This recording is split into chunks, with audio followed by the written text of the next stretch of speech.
Hi friends! ఈరోజు మన topic ఏంటంటే పైథాన్ ఫుల్ స్టాక్ డెవలపర్ ఎలా అవ్వాలి? సో, ఫస్ట్ వచ్చేసి బేసిక్ ఎస్‌డీఎల్‌సీ ఐడియా ఉండాలి. ఎస్‌డీఎల్‌సీ అంటే సాఫ్ట్‌వేర్ డెవలప్‌మెంట్ లైఫ్ సైకిల్. దాని తర్వాత ఫిగ్మా అనేది ఒక టూల్ గైస్. అదేంటి అంటే ఆహ్, మనము ఫ్రంట్ ఎండ్ వెబ్ పేజ్ ఎలా ఉండాలని చెప్పి దాంట్లో డిజైన్ చేసుకుంటాం. సో, అది నేర్చుకోవాలి. దాని తర్వాత వెబ్ డెవలప్‌మెంట్ నేర్చుకోవాలి. యాజ్ యూజువల్ నేను ఎప్పుడు చెప్పేది HTML, CSS, JavaScript and React JS is very very important guys. ఏ దానికైనా.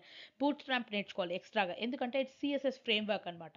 అడిషనల్‌గా యూజ్ అవుతుంది. దాని తర్వాత కోర్ పైథాన్ కంప్లీట్‌గా నేర్చుకోవాలి. అడ్వాన్స్డ్ పైథాన్‌లో నంపై, పాండాస్, మ్యాట్‌ప్లాట్‌లిబ్, సీబాన్ ఇక్కడి దాకా ఖచ్చితంగా నేర్చుకోవాలి. దాని తర్వాత ఫ్రేమ్‌వర్క్ ఆఫ్ పైథాన్, డీజాంగో నేర్చుకోవాలి గైస్. అది back end framework. Coming to database ఏంటంటే కంపెనీ రిక్వైర్మెంట్స్‌ని బట్టి చేంజ్ అవుతుంటాయి. జనరల్లీ మాంగోడీబీ ఆర్ మైఎస్‌క్యూఎల్ నేర్పిస్తారు. లేదు అంటే పోస్ట్‌గ్రీ కొన్ని కంపెనీస్ యూజ్ చేస్తాయి. దాని తర్వాత వర్షన్ కంట్రోల్ నేర్చుకోవాలి. గిట్ అండ్ గిట్ హబ్ గురించి తెలుసుకోవాలి. దాని తర్వాత Jira is very very important. And cloud technology ఏదైనా ఒకటి నేర్చుకోవాలి గైస్. ఇలా నేర్చుకుంటే పైథాన్ ఫుల్ స్టాక్ డెవలపర్ కంప్లీట్‌గా అవుతారు. చాలా బావుంటుంది గైస్ పైథాన్. ఖచ్చితంగా నేర్చుకొని చూడండి. నేను గూడా ఇప్పుడు దాని మీదనే వర్క్ చేస్తున్నాను.